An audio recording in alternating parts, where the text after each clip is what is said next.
সঁচাকৈ আজি ঘোষণা হ'ব নেকি এইচএছৰ ফলাফল? যিহেতু প্ৰাগ নিউজত কালি ৰাতিৰ ভাগতে এটা খবৰ বিয়পি পৰিছিল যে শুকুৰবাৰে ঘোষণা হ'ব পাৰে এইচএছৰ ফলাফল। আৰু এই খবৰটোৱে এতিয়া ছাত্ৰ-ছাত্ৰীসকলক চিন্তিত কৰিছে যে সঁচাকৈ আজি ফলাফল দিয়া হ'বনে। তো মই এই খবৰটো কনফাৰ্ম কৰিলো আৰু আপোনালোকক কনফাৰ্মেশ্যনটো জনাই দিব বিচাৰো যে আজি এইচএছৰ ফলাফল ঘোষণা কৰা নহয়। মই এই খবৰটো ফলাফল ঘোষণাৰ এপ্লিকেশ্যনটোৰ মানুহজনৰ সৈতে কথা পাতি কনফাৰ্ম কৰিলো আৰু তেওঁক সুধিছিলো যে আজি ফলাফল দিয়াৰ কোনো চান্স আছেনে। তেওঁ কৈছে যে ন, আজি ফলাফল দিয়াৰ কোনো চান্স নাই আৰু ফলাফলৰ দিন এতিয়ালৈকে বোৰ্ডে নিৰ্ধাৰণ কৰা নাই। ইয়াৰ বাবে আপোনালোকক ফলাফলৰ যিটো তাৰিখ কোনদিনা দিয়া হ'ব এইটো মই এই মুহূৰ্তত ক'ব নোৱাৰো।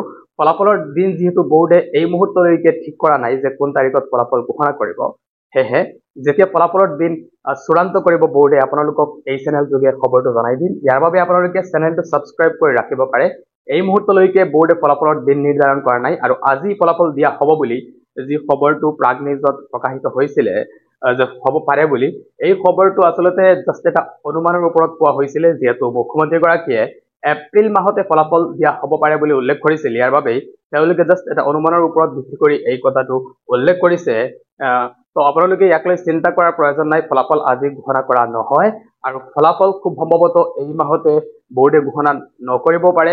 তো যি নহওক কিয় ফলাফলৰ যিবোৰ শেহতীয়া খবৰ, এই খবৰবোৰ আপোনালোকে এই চেনেলৰ যোগেদি লাভ কৰিব পাৰিব। ইয়াৰ বাবে আপোনালোকে চেনেলটো ছাবস্ক্ৰাইব কৰি ৰাখিবলৈ নাপাহৰিব আৰু ভিডিঅ'টো সকলোলৈ শ্বেয়াৰ কৰি দিব যাতে তেওঁলোকেও এই বিষয়ে অৱগত হ'ব পাৰে। থেংক ইউ, থেংকছ ফৰ ৱাচিং।